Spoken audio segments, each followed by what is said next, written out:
un 23%, ahora nos sabe un 10% nomás. Y ahora sí tenemos a Guillermo Holman. Guillermo, ¿cómo estás? Bienvenido, buenos días. ¿Qué tal, Jorge? Muy buenos días, un agrado saludarte. ¿Llenaste el estanque ya? Sí, el martes. ¿Qué está pasando, Guillermo? ¿Cuál es la visión? ¿Cómo analizamos este proceso, cierto? De golpe, nos pilló preparados. ¿Qué análisis logramos llegar? Porque uno dice, ¿estará planificado lo que está haciendo el presidente? ¿El presidente Trump o el presidente Cast? Por Cas. Ya. No, definitivamente el presidente Cast lo que está haciendo es manejar una situación que no es nada de fácil. Él llega con un gobierno de emergencia y ahora tiene que sumarle una urgencia que viene justamente del entorno internacional y que se deriva de el cierre del paso de Hormuz y la estrechez en lo que es el abastecimiento de petróleo, de fertilizantes, o sea, de petróleo, fertilizantes, incluso medicamentos oncológicos, dado que los centros de distribución para ese tipo de fármacos se encuentran justamente en Medio Oriente. No, eso el presidente Kasser no lo tenía planificado, ni menos esta urgencia. Cambia las prioridades, cambia el orden en la forma en que se van a plantear las correcciones que se requiere. Y hoy día la urgencia tiene que ver en cómo se mantiene el equilibrio fiscal dentro de los planes que tiene el gobierno, pero eso se ha hecho, como bien sabemos, traspasando el costo más directamente o más de forma más rápida a los consumidores, y eso tiene un efecto inflacionario sin lugar a dudas. Es decir, no se requiere ser economista para poder entender que si sube el combustible, y teniendo presente que todo lo que es la distribución de bienes, alimentos y todo tipo de productos se hace en forma mayoritaria por tierra en Chile, es evidente que eso va a terminar en el valor final que pagan los consumidores. Por lo tanto, hay acá una situación que es altamente, digamos, volátil e incendiaria en términos de que muchos consumidores y ciudadanos, por tanto, no están de acuerdo con asumir ese costo cuando no hay un mayor ingreso para cada uno de ellos. Bueno, por eso nosotros hablábamos justamente que esta alza, los combustibles, le va a rebotar a la gente más pobre, digamos, a la gente que tiene mayor necesidad de recursos, ¿cierto? La que le golpea más fuerte, porque debiese subir todo, ¿cierto? Ahora, Guillermo, no es la primera crisis internacional que golpea a Chile, ¿cierto? Cuando hubo la guerra de Ucrania con Rusia, cuando se desata esa guerra, también tuvimos alza en el tema del petróleo, pero teníamos un sistema que nos permitía manejarlo de mejor manera. El golpe, este choque que está haciendo justamente José Antonio Kast, el gobierno Kast, ¿se parece al shock que hizo Milei en Argentina, por ejemplo, cuando asumió? Sí, es comparable desde el punto de vista del impacto que tienen los ciudadanos y el impacto que tiene en la capacidad de consumo y en el bajo alcance de los ingresos que tiene la gente, particularmente aquella de sectores medios hacia abajo.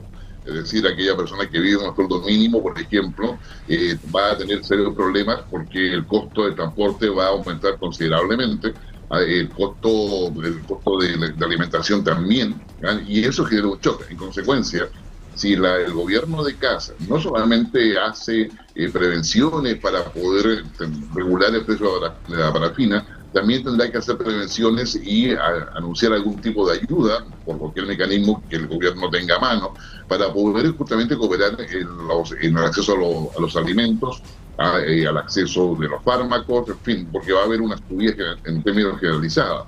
Se esperaría que esto fuera por poco tiempo, pero poco tiempo en las condiciones que tenemos estamos hablando entre 4 y 6 semanas. Por lo tanto, son 4 o 6 semanas que van a afectar directamente al bolsillo, teniendo presente que los meses de marzo y de abril son de alto gasto, es decir, está todo lo que es la educación, está todo, digamos, lo que es vestuario, por ejemplo. Viene la gente llegando de vacaciones eventualmente, pero va tomando el ritmo del día a día. Es decir, hay en los meses de marzo normalmente son de mayor gasto, y es ahí donde empieza a impactar justamente esta alza del petróleo que se está sintiendo ya a contar de este jueves y que va a mantenerse probablemente en el mes de abril y parte de mayo. Si es que termina la guerra en Medio Oriente. Exactamente, cuando uno te habla de la planificación del presidente Gas y del gobierno, si estaba esto planificado o no, si estaba bien pensado, si le pusieron cabeza a la solución, tiene mucho que ver con lo que tú dices. Porque claro, porque en el fondo sabemos, no hay que ser un gran economista para darse cuenta que cuando sube justamente el petróleo, lo va a subir todo. Y sobre todo, estamos hablando de la alza más grande en la historia. Yo busqué, yo decía, uno siempre es bueno para los titulares, ¿cierto? Pero efectivamente el alza más grande de la historia. Nunca había subido el combustible de la manera que va a subir ahora. O sea, esto es histórico.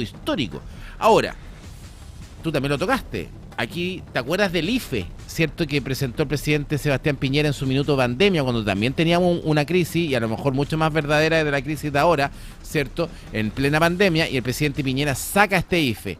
¿No debió haber el presidente a lo mejor haber presentado justamente este alza acompañado de una solución justamente para la clase media y los nichos más bajos, ¿cierto? Económicamente hablando. Sí, sin lugar a dudas que sí. Hace algo por el estilo, compromete al legislativo, y eso también, yo creo que eso sí tiene que ver con una estrategia del gobierno, en términos de aprovechar esta crisis para poder alinear al oficialismo, tanto al interior del gobierno como en el legislativo. Al efecto, todo lo que es la ayuda en parafina se aprobó, ahora va al Senado. Lo mismo otras leyes que ha colocado con suma urgencia en el Congreso. Lo que está logrando el presidente, más allá de lo que digan las encuestas, es alinear al oficialismo, a todo lo que son los partidos y movimientos que lo apoyan, detrás justamente de estas medidas, porque no hay alternativa. El tema para Kast y para Quirós, el ministro de Hacienda, es que las arcas fiscales no están robustas como para poder tener mucho espacio de juego. Y ellos han optado por las medidas más duras y no por endeudar al país. Esa es, en términos muy simples, lo que el gobierno ha hecho. Pero también el gobierno coloca detrás de eso o sobre eso una estrategia política para poder alinear a sus huestes y poder avanzar en su agenda programática, sumando esta urgencia que no estaba prevista al momento de asumir. Exacto. Bueno, y en todo caso, el consumo de parafina en Chile, uno dice, claro, porque como medida paliativa, ¿cierto? Presenta justamente el gobierno el estabilizar el precio de la parafina o seguir cuidando el precio de la parafina, pero es bastante estacional el consumo de parafina en Chile y solamente en 3 regiones del país concentra el 70%. O sea, esto ayuda mucho a la gente de la región metropolitana, que concentra prácticamente el 50% del consumo de parafina a nivel país, y después la región de O'Higgins y la región de los lagos, que tiene un 10% cada una. O sea, por ejemplo, pero esta medida para la gente de Punta Arena o para la gente más del norte, que son los precios de combustible más caros, no nos ayuda mucho. Y poner un bono de tan solo 100.000 pesos para los colectiveros es bastante bajo. Oye, Guillermo, bueno, pero tú decías que se parecía un poco a Milei, ¿cierto? Milei hace esta terapia de shock que también la impone, distinta, porque él sube el cambio del dólar, ¿cierto? Hace otros cambios, no tiene que ver con el combustible, pero es una terapia de shock que impacta directamente a los bolsillos de los argentinos en su minuto, como va a pasar ahora con Kast. Se está pareciendo. Puede ser que a lo mejor José Antonio Kast, y de ahí para pasar el tema de Bachelet, que era justamente en este primer año de gobierno, resolver todos los problemas para después estar más tranquilo gobernando? Yo creo que algunos lo piensan. Yo creo que hoy día el gobierno está en la urgencia de que la cuenta pública que haga el 1 de junio tenga resultados respecto a la recuperación económica, tenga resultados respecto al control de las bandas criminales, del crimen organizado, y tenga resultados respecto a los casos de corrupción o a la transparencia que el gobierno quiere impulsarle. Hoy día el gobierno, los ministros, los secretarios están a pie forzado tratando de poder armar un relato y sumarse a una estrategia que está atravesada completamente por el malestar social que significa una alza de combustible de esta magnitud. Esto, y para el gobierno también, no es menor el hecho que este tipo de alza, cuando impactan al consumidor, generan dos cuestiones que en Chile son complejas. Uno, la especulación, donde muchos agentes económicos empiezan a especular por una alza progresiva y suben artificialmente los precios más allá de las condiciones de emergencia.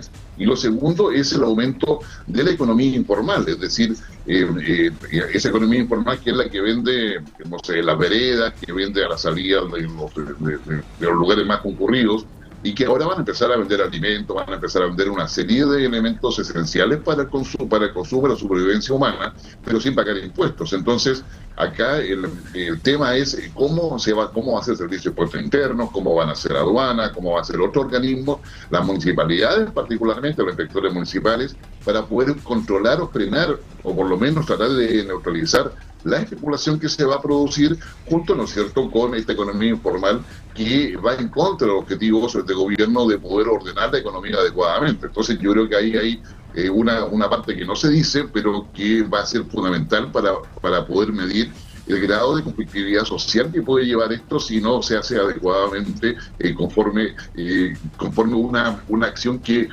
aparezca protegiendo al consumidor y no dejando a los muchos agentes económicos actuando libremente.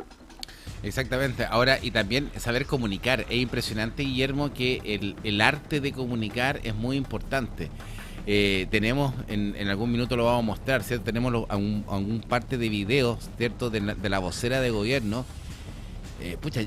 Uno estima harto a Cedini. Yo tengo el agrado de conocerla, ¿cierto? Una chica súper simpática, que tiene mucho talento, ¿cierto? Pero que parece que le quedó bastante grande la vocería. Pasemos a Bachelet, porque Michelle Bachelet también se transforma en un problema, ¿cierto? ¿Era necesario quitarle el apoyo del presidente? Porque se ve en una postura que podría haber sido Estados Unidos, porque Kass, y ¿cómo quedamos, ¿cierto?, como país desde fuera, y cómo se interpreta la actitud de Kass en quitarle completamente el apoyo a Bachelet para que sea candidata en la ONU. Sí, le quita el apoyo, pero es bastante claro, y es justo decirlo, de que si ella se mantiene dentro de su candidatura, como ya lo ha comunicado a Secretaria General de Naciones Unidas, Chile no va a apoyar ningún otro candidato. Es decir, acá hay una pasada de cuenta, digamos, político-ideológica, y una pasada de cuenta que es tanto al expresidente Boric como a propia Bachelet dentro de este contexto, en el contexto ideológico en que se mueve, pero donde Chile lo que hace es decir y toma una resolución que sin mayor consulta ni mayor comunicación ni a los países que apoyan a Bachelet, que Brasil y México, ni al esquema de élite política acá en Chile, para quitarle el apoyo, pero a su vez también señalar de que bajo ese esquema Chile, si ella mantiene su candidatura, no va a apoyar ningún otro candidato, es decir, se va a abstener de un apoyo contrario a ella, sino que simplemente no le va a quitar el apoyo y da las razones que, más allá que uno usted no es de acuerdo, digamos, son las razones que el gobierno considera. Ahora bien, el impacto internacional de esto, yo diría, no es tan terrible como se plantea. Es un proceso que recién está empezando. Michelle Bachelet requiere mucho más apoyos. Chile no hace la diferencia en términos de cómo puede llegar o no a la Secretaría General, teniendo presente de que Bachelet tiene una carrera internacional ya consolidada. Fue la primera secretaria general de ONU Mujeres, estuvo a cargo de todo lo que es la entidad de derechos humanos de Naciones Unidas, es decir, ella tiene un posicionamiento internacional ya bastante consolidado, y donde el apoyo de Chile, digamos, no es el más relevante. Fue relevante en su minuto cuando ella postula a la Secretaría General de Naciones de ONU Mujeres, lo fue también cuando asume la presidencia de Derechos Humanos, pero en esta oportunidad no es un apoyo sustantivo. No es que no sea relevante, pero claramente pero igual no se ve bien que el propio país no te apoye, pues. Bueno, sí, sin lugar a dudas no se ve bien, es cierto, está perfectamente claro. Pero también el impacto político, aparte de no verse bien, que pasa a ser una opinión y probablemente muchos países muchos mandatarios, mejor dicho, lo pueden pensar, no constituye una afrenta en contra de otros países, sino que está dentro de las decisiones soberanas que el país toma. Y eso lo ha tomado Constantino Kass, asumiendo el costo de imagen que eso conlleva. Ahora, directamente uno dice, y puede haber una contradicción en el tema de la visión política, ¿cierto? Y aquí ayúdanos tú, porque a veces nosotros parecemos muy contra Kass y a veces muy favor Kass. Cuando uno dice también, uno a veces muy favor Trump y a veces muy contra Trump. Es como con el tema de los palestinos, ¿cierto? Con los judíos. Hoy día Chile, como país, está viviendo una crisis una crisis, ¿cierto?, en el precio del combustible. Le estamos echando la culpa a la guerra de Irán. Perfecto, podríamos haberlo manejado de otra manera, pero ok, la guerra de Irán es el culpable. ¿Y por qué hoy día, cuál debiese ser la postura de Chile con esa guerra? Porque hoy día nosotros, ¿cuál es la postura de Chile con el conflicto de Medio Oriente? ¿Estamos a favor? ¿Estamos en contra? ¿Cuál es la postura de Chile? Digamos, la postura de Chile oficialmente no la conocemos, salvo lo que ha sido propio de Chile, que es estar en contra de los conflictos armados, priorizar lo que es la negociación internacional y el uso de la diplomacia para resolver los conflictos de forma pacífica. Eso probablemente es lo que tenemos como línea estructurante de nuestra posición respecto a la guerra de Irán. Pero eso no lo ha dicho, no lo ha dicho el gobierno Kast. Bueno, eso es lo que se deriva de todo lo que ha sido la tradición diplomática de Chile, y sería bueno que el gobierno de acá lo dijese, en términos de que estamos en contra del uso de la fuerza. O sea, recordemos que acá hubo un ataque preventivo que se salió de norma, si tú quieres verlo en términos de que ese ataque preventivo se ha transformado en una guerra, ya sea porque hubo una subevaluación de las capacidades de respuesta de parte de Irán, o simplemente porque estuvo mal planificada. Pero eso es un tema que probablemente, a nivel internacional ya se está discutiendo, pero en el caso de Chile se requiere una posición frente a esa guerra y no ser solamente meros observadores que estamos en la pieza de atrás mirando por el balcón.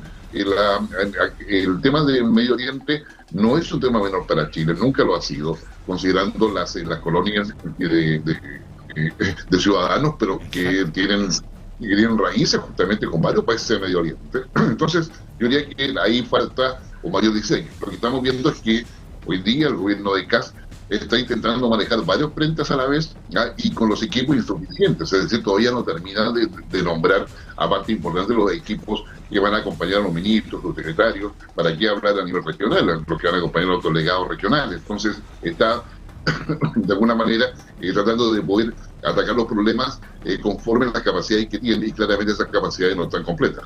Ahora, entonces, hoy día no sabemos cuál es efectivamente, sabemos cuál debiese ser la postura de Chile ante el conflicto de Medio Oriente, pero no sabemos efectivamente cuál es la postura, porque da la impresión que Kast apoya a Trump en este conflicto, claramente, que no ha sido, que nunca ha sido la postura de Chile en un conflicto, ni siquiera en la época de Piñera.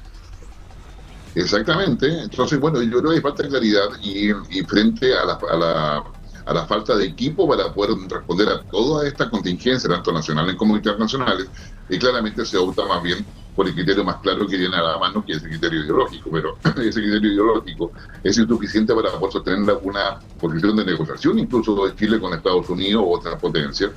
Y ahí yo creo que se requiere un mayor claridad en términos de cómo se está planteando la posición de Chile en términos históricos, que es la que te digo yo, es decir, cómo apoyar la resolución pacífica de los conflictos, apoyar la diplomacia y lamentar justamente la pérdida de vidas, más allá de que estemos o no de acuerdo con una teocracia como la de Irán. Pero obviamente acá hay un esquema internacional que le va a tocar a Chile tomar posición de alguna forma en este tablero de ajedrez mundial, y tomarla como lo que somos, un peón dentro de ese tablero, pero un peón que tiene espacio de movimiento. Entonces, yo me atrevería a decir que acá se requiere una definición, pero el gobierno está siendo sobrepasado por los hechos, tanto nacional como internacionalmente. Exactamente, muchas gracias Guillermo Holman por este contacto. Hemos analizado justamente la crisis de los combustibles, el comportamiento de este gobierno en relación, el comparativo con Milei, ¿cierto? Revisamos lo que ha pasado con Michelle Bachelet y también cuál es la postura de Chile ante este conflicto en Medio Oriente. Muchas gracias, Guillermo. Ok, gracias a ti, buen día. Guillermo Holman, ¿cierto? La visión es interesante. Sí, pues si sabemos que nos está golpeando el conflicto en Medio Oriente, ¿cuál es la postura de Chile? ¿Cuál es la postura, señor Kast? ¿Cuál es la postura que tenemos que tener? Históricamente hemos tenido una. ¿Y ahora vamos a defender a Donald Trump? ¿Vamos a estar de acuerdo con él?